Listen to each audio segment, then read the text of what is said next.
Hello दोस्तों, स्वागत है आप सभी का अपना चैनल अंकिता दीदी टीचिंग। तो आज हम पढ़ने वाले हैं लाभ हानि नियोजन खाता। आज हम पढ़ने वाले हैं लाभ हानि नियोजन खाता क्या होता है, लाभ हानि नियोजन खाता का प्रारूप क्या होता है।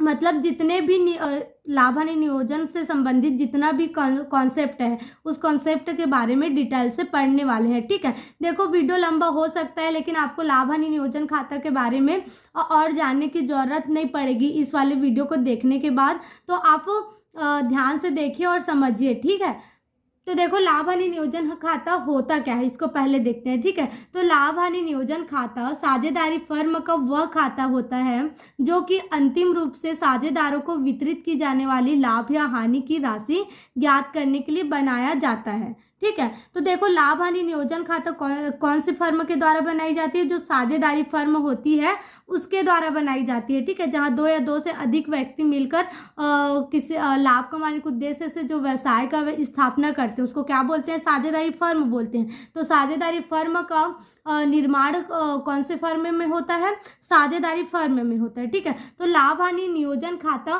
क्यों बनाया जाता है इसको देखें, है ना। लाभ हानि नियोजन खाता बनाया क्यों जाता है, जो लाभ हानि नियोजन खाता साझेदारी फर्म का वह खाता है जो कि अंतिम रूप से साझेदारों को वितरित की जाने वाली लाभ या हानि की राशि ज्ञात करने के लिए बनाया जाता है। मतलब वर्ष के अंत में पूरे जितने भी साझेदार हैं उसको वर्ष के अंत में कितना लाभ दिया जाएगा, कितना हानि दिया जाएगा, इसको ज्ञात करने के लिए क्या बनाया जाता है जी, लाभ हानि नियोजन खाता बनाया जाता है। ठीक है, मतलब हर एक साझेदार को कितना लाभ मिलेगा या कितना हानि मिलेगा इसको जानने के लिए हम क्या बनाते हैं, लाभ हानि नियोजन खाता बनाते हैं। ठीक है, यह अंतिम राशि साझेदारों को उनके लाभ अनुपात में, यदि अनुपात नहीं दिया हो तो समान अनुपात में, मतलब ना उनको जो भी लाभ या हानि मिलेगी वो कौन से अनुपात में मिलता है जी, जो उनके बीच में पहले से ही निश्चित हो कि हम 2 अनुपात या 4 अनुपात में लाभ हानि को बांटेंगे। ऐसे करके जब भी जो भी उनके बीच में जो समझौता हुआ होगा उस समझौता के अनुसार उस अनुपात में उनको राशि मिलता है। ठीक है, और यदि हमको प्रश्न में लाभ हानि अनुपात नहीं दिया गया कि साझेदार कौन से अनुपात में अपने लाभ हानि को बांटते हैं, तो हमेशा वो कौन से अनुपात में बांटा जाएगा, समान अनुपात में बांटा जाएगा। ठीक है, उनकी पूंजी खातों में आंतरित कर दी जाती है। मतलब उनको जो भी राशि मिलती है उस राशि को कौन से खाता में आंतरित किया जाता है जी, जो लाभ हानि नियोजन खाता का जो राशि आता है अंत में उसको साझेदारों के पूंजी खाता में आंतरित कर दिया जाता है। ठीक है, अब देखो आगे क्या बोल रहा है, लाभ हानि की राशि नियोजन खातों में साझेदारों को दे वेतन, बोनस, कमीशन, पूंजी पर ब्याज, उनके द्वारा दे आहरण पर ब्याज आदि का संयोजन किया जाता है। मतलब लाभ हानि नियोजन खाता में लिखा क्या जाता है पता है आपको, जो साझेदारों को दे वेतन, मतलब जो साझेदारों को वेतन मिलने वाला होता है, मतलब जो वेतन मिलता है उसको लिखा जाता है, बोनस मिलता है साझेदारों को उसको लिखा जाता है, कमीशन, पूंजी पर ब्याज, उनके द्वारा जो साझेदार द्वारा आहरण लिया होता है ना, मतलब साझेदार लोग जो आहरण किए होते हैं व्यवसाय से, तो व्यवसाय जो आहरण होता है उसमें उनको क्या देना पड़ता है, ब्याज देना पड़ता है। तो आहरण पर ब्याज की गणना संयोजन किया जाता है। मतलब ये सब वेतन, बोनस, कमीशन, पूंजी पर ब्याज, आहरण पर ब्याज इत्यादि का लेखा कौन से खाता में होता है जी, लाभ हानि नियोजन खाता में होता है। ठीक है, और अंत में उनके पूंजी खाते में आंतरित किए जाने वाले लाभ या हानि की राशि लिखी जाती है। मतलब अंत में जितना भी क्या होगा, अगर हम पूरा लाभ हानि नियोजन खाता बनाएंगे तो हमको यह पता चल जाता है कि साझेदारों को लाभ हुआ है या हानि हुआ है। अब हमको पता चल गया कि लाभ हुआ है कि हानि हुआ है, तो जो भी हुआ रहेगा हमको लाभ या हानि उसको कहाँ लिखा जाता है, साझेदारों का जो पूंजी खाता होता है उसमें लिखा जाता है। ठीक है, अब देखो लाभ हानि नियोजन खाता लाभ हानि खाते का ही विस्तार है। मतलब हमारा जो लाभ हानि नियोजन खाता बनता है ना, वो जो हमारा लाभ हानि खाता उसका क्या है, विस्तार है, मतलब उसका बड़ा रूप है। ठीक है, जिसमें सारे संयोजन कर वितरण योग्य राशि ज्ञात की जाती है। मतलब जितने भी संयोजन होते हैं हमारे, जितने भी साझेदार को राशि मिलने वाला होता है उसको पूरा क्या करते हैं, ब्यौरा तैयार करके साझेदारों के बीच में वितरण करते हैं, मतलब बांटते हैं। ठीक है, लाभ हानि नियोजन खाता बनाकर अब देखो, यह वितरण योग्य लाभ ज्ञात करने के लिए बनाया जाता है। मतलब लाभ हानि नियोजन खाता बनाया क्यों जाता है जी? जो साझेदारों के बीच में राशि बांटना होता है, उसको कितना कितना राशि बांटे, इसको जानने के लिए क्या बनाया जाता है? लाभ हानि नियोजन खाता। देखो, अब क्या पढ़ेंगे? लाभ हानि का वितरण, है ना। तो साझेदारों के मध्य लाभ हानि का वितरण अनुबंध के अभाव में बराबर बराबर किया जाता है। मतलब देखो जी, जो साझेदार फर्म होती है, ठीक है, तो उनके बीच में जो लाभ हानि का वितरण होता है, मतलब क्या होता है? विभाजन या बांटना, है ना। जो लाभ हानि का बंटवारा होता है वो अनुबंध के अभाव में, अनुबंध मीन्स क्या होता है जी? समझौता होता है, ठीक है। तो समझौता के अभाव में, मतलब जब साझेदारों के बीच में किसी भी प्रकार की समझौता नहीं हुआ होता, तो जो लाभ हानि का विभाजन होता है वो कौन से अनुपात में होता है जी? बराबर बराबर में होता है। मतलब हर एक साझेदार को एक बराबर राशि प्राप्त होगी, ठीक है। परंतु साझेदारों ने लाभ हानि का विभाजन का अनुपात पूर्व से ही तय कर लिया है, तो उसी अनुपात में लाभ हानि को बांटा जाता है। मतलब यदि जो साझेदार हैं उन लोग पहले से ही तय कर लिए कि हमको लाभ हानि को कौन से अनुपात में बांटना है, तो जैसे तय किया गया है तो उसका विभाजन जो तय की गई अनुपात है उसी में होगा, ठीक है। सामान्यतः यह अनुपात निम्न में से कोई एक हो सकता है। देखो, हमारा जो नीचे में दिया गया है अनुपात, उसमें से कोई भी अनुपात में लाभ हानि को बांटा जा सकता है, ठीक है।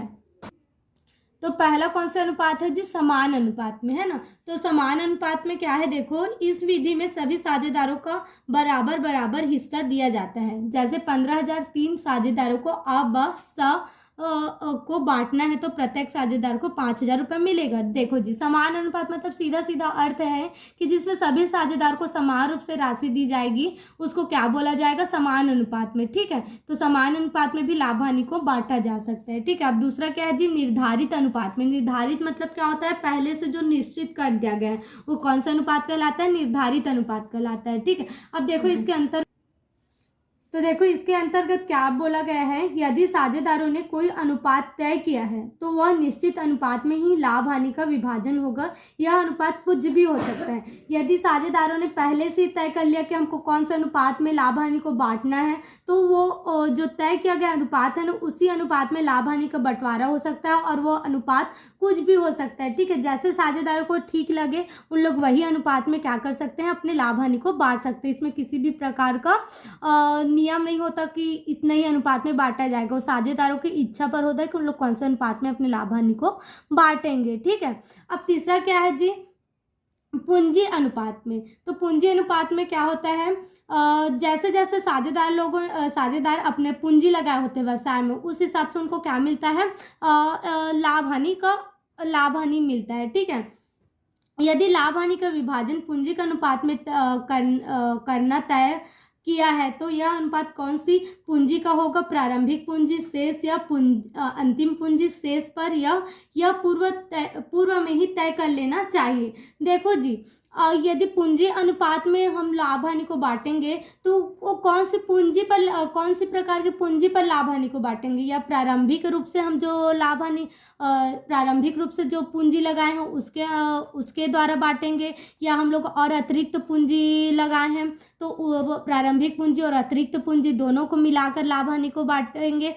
ऐसा पहले से ही निश्चित होना चाहिए कि प्रारंभिक पूंजी के अनुपात में हमको लाभ हानि मिलेगा, या फिर अंतिम, है ना, अंतिम पूंजी के अनुसार हमको लाभ हानि मिलेगा। ये पहले से ही तय होना चाहिए, ठीक है। और पूंजी अनुपात में मतलब जो साझेदार जितना भी अपना पूंजी लगाएगा, जैसे कोई है वो 20,000 लगा रहे हैं तो उसको 20,000 के हिसाब से लाभ हानि मिलेगा। कोई 25,000 लगा रहे हैं तो 25,000 के हिसाब से लाभ हानि मिलेगा। तो ये क्या होता है? पूंजी के अनुपात में। मतलब लाभ हानि को हम 3 प्रकार से बांट सकते हैं। पहला है समान अनुपात में, जिसमें सभी को समान समान राशि मिलेगा, लाभ हानि मिलेगा।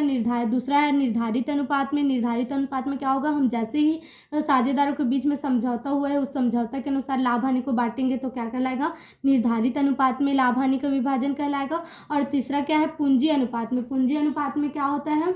जैसे जैसे साझेदारों के द्वारा पूंजी लगाया जाता है, वैसे वैसे लाभ हानि को बांटा जाता है, तो क्या कहलाता है? पूंजी अनुपात में कहलाता है, ठीक है। तो ये था हमारा लाभ हानि का वितरण, लाभ हानि नियोजन खाता का प्रारूप, ठीक है। आगे कि लाभ हानि नियोजन खाता में कौन से मध्य कौन साइड लिखाता है, और कैसे इसको बनाया जाता है। ठीक है, तो देखो लाभ हानि नियोजन खाता बनाने के लिए आपको सबसे पहले तो हेडिंग देना पड़ेगा, शीर्षक देना पड़ेगा लाभ हानि नियोजन खाता करके। ठीक है, तो लाभ हानि नियोजन खाता, और आपको नीचे में आपको डेट लिखना अनिवार्य होता है कि ये कौन से वर्ष के लिए बनाया जा रहा है।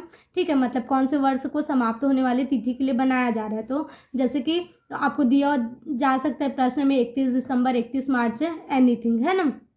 जैसे कि हमारा है 31 दिसंबर को समाप्त होने वाले वर्ष के लिए, ऐसा आपको लिखना अनिवार्य होता है लाभ हानि नियोजन खाता में। ठीक है, तो देखो लाभ हानि नियोजन खाता का प्रारूप क्या होता है। सबसे पहले विवरण राशि होता है। ठीक है, बायां पक्ष क्या होता है, विकलन पक्ष होता है, और दायां पक्ष क्या होता है जी, आपका समाकलन पक्ष होता है। ठीक है, ये हो गया आपका प्रारूप, है ना। तो अब देखो विकलन पक्ष में क्या क्या चीजें लिखी जाती है लाभ हानि नियोजन खाता के, उसको देखते हैं। ठीक है, तो जैसे कि आपके प्रश्न में आपको वो आपके व्यापार में हानि हुआ है ऐसा दिया गया है, तो उसका लेखा कौन से पक्ष में होगा, लाभ हानि नियोजन खाता का विकलन पक्ष में होगा। ठीक है, उसको क्या लिखोगे, शेष लाया गया हानि लिखना पड़ेगा। ठीक है, अब देखो जो विकलन पक्ष रहता है उसमें पूंजी पर ब्याज, यदि हमको प्रश्न में पूंजी पर ब्याज दिया गया है, साझेदारों को पूंजी पर ब्याज मिलता है बोल के, है ना, तो उसका भी लेखा कौन से पक्ष में होगा जी, विकलन पक्ष में होगा। ठीक है, उसको लिखना कैसे पड़ेगा, पूंजी पर ब्याज और जितने भी साझेदार का नाम रहेंगे उसका नाम लिखना पड़ेगा। अब फिर उसका जो राशि रहेगा उसको निकाल कर यहाँ लिखना पड़ेगा, फिर दोनों राशि को जोड़ के कहाँ लिखना पड़ता है,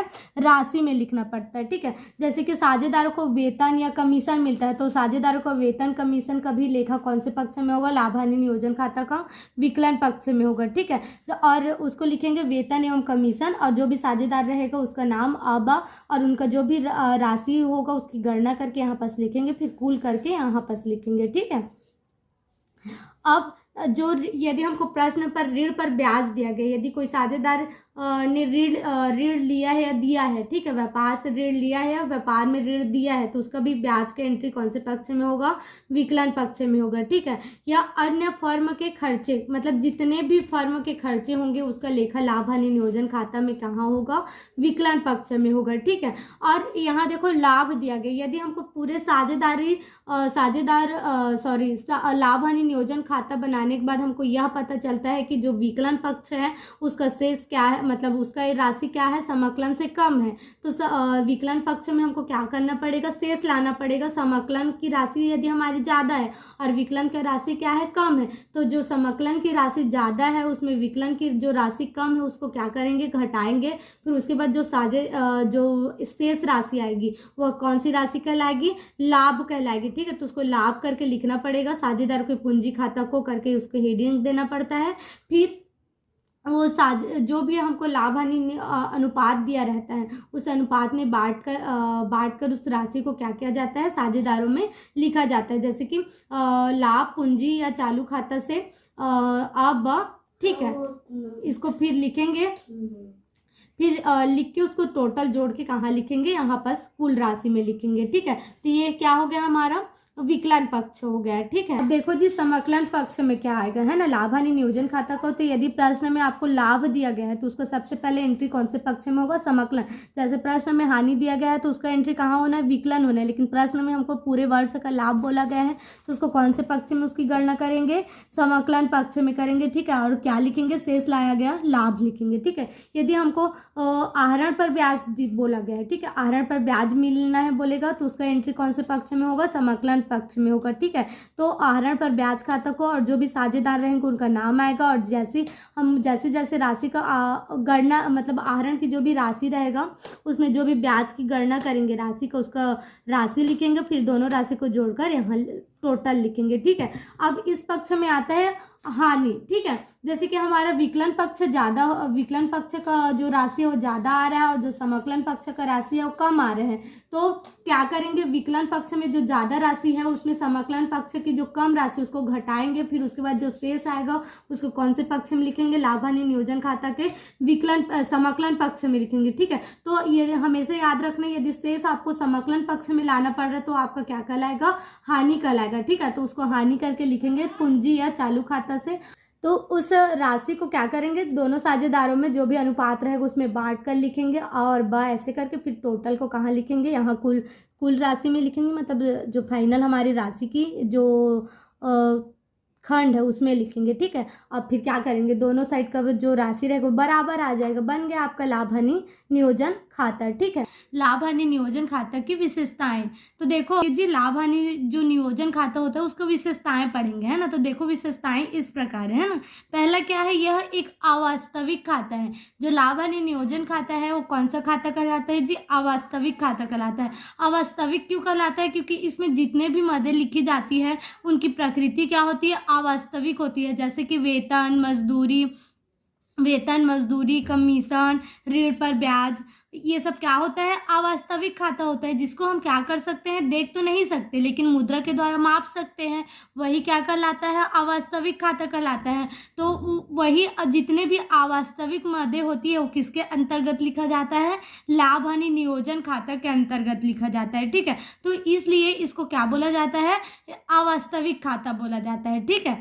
अब देखो दूसरा क्या है, यह लाभ हानि खाता के पश्चात तैयार किया जाता है। मतलब जो हमारा लाभ हानि नियोजन खाता है वह किसके बाद तैयार किया जाता है जी, पहले लाभ हानि खाता बनाया जाता है, फिर उसके बाद क्या बनाया जाता है, लाभ हानि नियोजन खाता बनाया जाता है, ठीक है। तो अब तीसरा देखो, यह खाता केवल साझेदारी फर्म के द्वारा तैयार किया जाता है। देखो जी जो लाभ हानि नियोजन खाता है वो कौन से फर्म के द्वारा तैयार किया जाता है, साझेदारी फर्म के द्वारा तैयार किया जाता है। मतलब ऐसा कंपनी जिसमें दो या दो से अधिक व्यक्ति मिलकर लाभ कमाने के उद्देश्य से क्या करते हैं, व्यवसाय की स्थापना करते हो, क्या होता है, साझेदारी फर्म होता है। तो ये लाभ हानि नियोजन खाता सभी फर्म के द्वारा नहीं बनाया जाता, केवल किसके द्वारा बनाया जाता है, जो साझेदारी फर्म होती है उसके द्वारा बनाया जाता है, ठीक है। तो याद रखना जो लाभ हानि नियोजन खाता है वो किसके द्वारा तैयार किया जाता है, साझेदारी फर्म के द्वारा तैयार किया जाता है, ठीक है। फिर चौथा देखो, यह खाता लेखांकन भारतीय साझेदारी अधिनियम 1932 द्वारा प्रभावित होता है। मतलब जो लाभ हानि नियोजन खाता है उसमें जितने भी लेखा किया जाता है वो किसके कौन से नियम के द्वारा किया जाता है जी, जो भारतीय साझेदारी अधिनियम 1932 है ना, उसमें जितने भी नियम दिया गया है उस नियम के उन नियमों का पालन करते हुए ही लाभ हानि नियोजन खाता को तैयार किया जाता है, ठीक है। तो इसीलिए कहा गया है कि यह खाता लेखांकन भारतीय साझेदारी अधिनियम 1932 द्वारा प्रभावित होता है, ठीक है। तो ये था हमारा लाभ हानि नियोजन खाता की विशेषताएं। लाभ हानि खाता एवं लाभ हानि नियोजन खाते में अंतर, मतलब पहला पॉइंट क्या दिया है, अंतर का आधार। दूसरा है लाभ हानि खाता, मतलब ये पॉइंट नहीं है, शीर्षक है, ठीक है। तो पहला, किसी भी विषय वस्तु में यदि हमको अंतर बताना है तो पहला हमको शीर्षक क्या देना पड़ता है, अंतर का आधार देना पड़ता है, तो अंतर का आधार। दूसरा क्या है, लाभ हानि खाता में अंतर बताएंगे ना, तो लाभ हानि खाता और लाभ हानि नियोजन खाता, ठीक है। अब देखो पहला अंतर का आधार क्या है, कब बनाया जाता है, मतलब जो लाभ हानि खाता है और जो लाभ हानि नियोजन खाता है इसको कब बनाया जाता है, ठीक है। तो देखो लाभ हानि खाता कब बनाया जाता है, यह व्यापारिक खाता के बाद बनाया जाता है। मतलब व्यापार में पहले व्यापारिक खाता बनाया जाता है, फिर उसके बाद व्यापारिक खाता बनाने के बाद क्या बनाया जाता है, लाभ हानि खाता बनाया जाता है, ठीक है। अब देखो लाभ हानि नियोजन खाता कब बनाया जाता है, यह लाभ हानि खाते के बाद बनाया जाता है। मतलब पहले लाभ हानि खाता बनाया जाता है, उसके बाद लाभ हानि नियोजन खाता बनाया जाता है, ठीक है। अब दूसरा देखो क्यों बनाया जाता है, तो यह शुद्ध लाभ ज्ञात करने हेतु बनाया जाता है। जो लाभ हानि खाता होता है उसको क्यों बनाया जाता है जी, मतलब व्यापार में टोटल हमको कितना लाभ हुआ है या कितना हानि हुआ है, इसको जानने के लिए क्या बनाया जाता है, लाभ हानि खाता बनाया जाता है, ठीक है। अब देखो लाभ हानि नियोजन खाता क्यों बनाया जाता है, यह शुद्ध लाभ के वितरण हेतु बनाया जाता है। मतलब लाभ हानि नियोजन खाता में हम क्या करते हैं, हमको जितने भी व्यवसाय से लाभ हुआ रहता है या हानि हुआ रहता है तो उसको साझेदारों के बीच में बांटने के लिए, वितरण करना मीन्स क्या होता है जी, बांटना होता है, ठीक है। तो साझेदारों के मध्य बांटने के लिए लाभ को क्या बनाया जाता है, लाभ हानि नियोजन खाता बनाया जाता है। मतलब लाभ हुआ है या हानि हुआ उसको जानने के लिए लाभ हानि खाता बनाया जाता है, और लाभ या हानि की राशि को बांटने के लिए क्या बनाया जाता है, लाभ हानि नियोजन खाता बनाया जाता है, ठीक है। फिर तीसरा देखो क्या है, भुगतान है, ठीक है जी। क्या है? भुगतान। तो भुगतान के अंतर्गत देखो क्या दिया गया है, इसमें डेबिट पक्ष व्यय को अवश्य चुकाए जाते हैं, चाहे लाभ हो या हानि हो।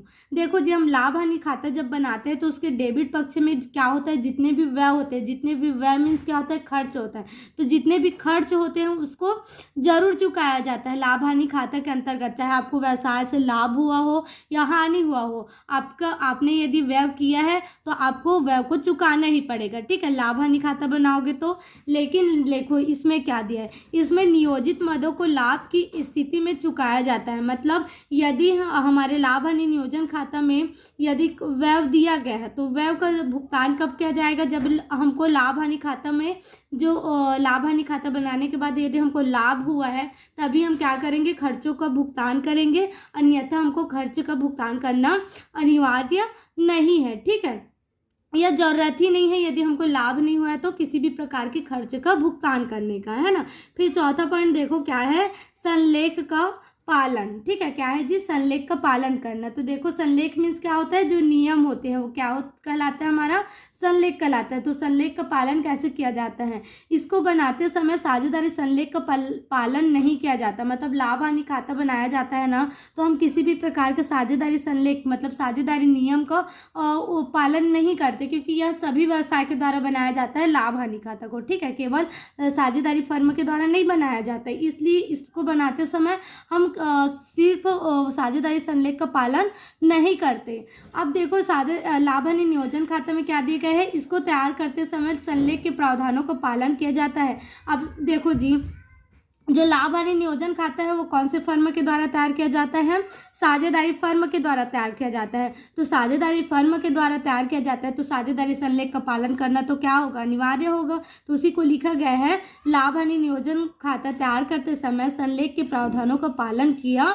जाता है, ठीक है। फिर पांचवा देखो, अधिक्य मीन्स क्या होता है जी, शेष होता है, ठीक है। तो इसमें प्रारंभिक व अंतिम अधिक्य नहीं होता, मतलब ना तो इसमें प्रारंभिक शेष होता है ना अंतिम शेष होता है। लेकिन जो हमारा लाभ हानि नियोजन खाता है उसमें क्या होता है, इसमें प्रारंभिक व अंतिम शेष रहता है। मतलब अधिक मीन्स क्या होता है, शेष होता है, ठीक है। तो जो हमारा लाभ हानि नियोजन खाता रहता है उसमें अंतिम एवं प्रारंभिक दोनों प्रकार के शेष होती है, और जो हमारे लाभ हानि खाता है उसमें प्रारंभिक और अंतिम शेष नहीं होता है, ठीक है। तो ये था हमारा लाभ हानि खाता और लाभ हानि नियोजन खाता में अंतर, ठीक है। तो यदि वीडियो आपको समझ में आया, वीडियो पसंद में आया तो वीडियो को लाइक कीजिएगा और चैनल को सब्सक्राइब कीजिएगा। Thank you.